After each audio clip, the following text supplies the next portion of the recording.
एक बहुत ही खूबसूरत गांव था जिसका नाम था बीरनगर। यहाँ सभी लोग बहुत खुशी खुशी से रहा करते थे। गांव में सभी कुछ अच्छा चल रहा था और इसी बीच अमेरिका से एक फैमिली अपने पुश्तैनी घर में रहने आती है। उस परिवार में पति पत्नी और उनका छोटा सा बेटा थे जो अपने हवेली में रहने आए थे। सभी के आते ही गांव वालों में खुशी की लहर दौड़ पड़ी, क्योंकि यह फैमिली कोई और नहीं बल्कि इसी गांव में रहने वाले एक पुराने जमींदार की थी और गांव वाले उनकी बहुत इज्जत करते थे। सब कुछ ठीक चल रहा था, लेकिन अचानक एक दिन इस परिवार के बच्चे की तबीयत अचानक बिगड़ने लगती है। सभी को लगता है मौसम का परिवर्तन हुआ होगा, लेकिन बात तो कुछ और ही थी। धीरे धीरे लड़के का चेहरा नीला पड़ने लगा। आनन फानन में परिवार ने डॉक्टर को बुलाया और डॉक्टर को भी कुछ समझ नहीं आया तो उसने पास में ही बने एक हॉस्पिटल में उन्हें स्वास्थ्य परीक्षण के लिए आमंत्रित किया ताकि बच्चे की बीमारी का पता लगाया जा सके। परिवार ने डॉक्टर की सलाह अनुसार हॉस्पिटल जाना जरूरी समझा। सारे परीक्षण होने के बाद भी कुछ नहीं हासिल हुआ। जैसे ही सारा परिवार गांव पहुंचा तो गांव के कुछ बुजुर्गों ने बच्चे की हालत देखकर उन्हें ओझा के पास जाने को कहा। आज भी गांवों में पुराने रीति रिवाज के अनुसार झाड़ फूंक करके इलाज करने की प्रथा कायम है। परिवार सभी सदस्य बच्चे के लिए ओझा के पास भी जाने को तैयार हो गए। गांव के पास ही पहाड़ी में एक बाबा रहते थे जो कि काली विद्या में भी माहिर थे। जैसे ही उनके आश्रम की सीढ़ियों में वह बच्चा अपने परिवार के साथ पहुंचा तो ओझा जोर जोर से चिल्लाने लगे, तू क्यों आई है? इतने बरसों के बाद भी तेरा बदला शांत नहीं हुआ। यह सब सुनकर बच्चे के माता पिता और गांव वाले दहशत में आ गए। उन्हें समझ नहीं आया कि बाबा को इतना क्रोध क्यों आ रहा है, जबकि उन्हें अभी तक कोई बात बताई नहीं गई। लेकिन बाबा तो काली माया में पारंगत थे। इस वजह से उन्हें रूहानी ताकतों को पहचानना आता था।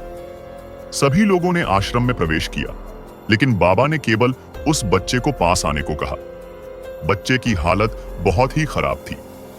उसकी आंखें लाल हो चुकी थीं, उसका शरीर नीला दिखाई पड़ रहा था और उसके शरीर का तापमान आम बुखार से कहीं ज्यादा था।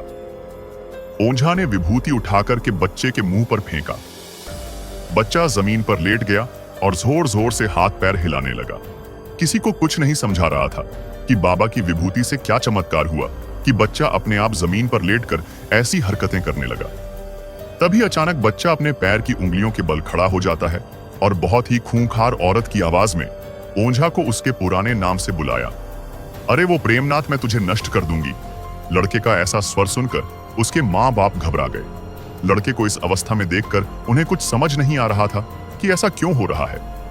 तभी ओझा ने एक मंत्र पढ़कर बच्चे को अपने काबू में किया। सारे गांव वाले ओझा से पूछने लगे, बाबा ये सब क्या? ये बच्चा ऐसा क्यों कर रहा? तभी ओझा ने बताया कि इसके अंदर कोई चुड़ैल आ चुकी है जो कि आज 70 साल पहले चोरी के आरोप में जिंदा जला दी गई थी। उसे ऐसी सजा देने वाले कोई और नहीं बल्कि इसी बच्चे के दादाजी थे और वह चुड़ैल अपना बदला लेने इसलिए आई है क्योंकि वह गर्भवती अवस्था में जिंदा जली थी और उसके कोख में पल रहा मासूम बच्चा भी जल गया। इसी वजह से वह उस वंश बच्चे को भी दर्दनाक मौत देना चाहती है ताकि उसका बदला पूरा हो सके। ये सारी कहानी जानने के बाद उसके परिवार वाले ओझा के सामने गिड़गिड़ाने लगे और अपने बच्चे की जान की भीख मांगने लगे। तभी ओझा ने अपनी घोर तपस्वी शक्ति से मंत्रों के उच्चारण के साथ उस चुड़ैल को मासूम बच्चे से बाहर निकाल दिया और कुछ ही क्षणों में बच्चा सामान्य हालत में आने लगा। सभी को लगा कि सब कुछ हमेशा के लिए ठीक हो गया, लेकिन यह तो एक शुरुआत थी। तो दोस्तों, आपको यह कहानी कैसी लगी कमेंट बॉक्स में हमें ज़रूर बताना, क्योंकि ऐसी कहानी बनाने में हमें बहुत मेहनत लगती है और बहुत मेहनत के बाद आपके पास यह कहानी लेकर आते हैं। तो दोस्तों, अगर आप हमारे चैनल पर नए हैं तो चैनल को सब्सक्राइब ज़रूर करना और मिलते हैं आपसे ऐसी ही एक और इंटरेस्टिंग कहानी के साथ। तब तक के लिए धन्यवाद।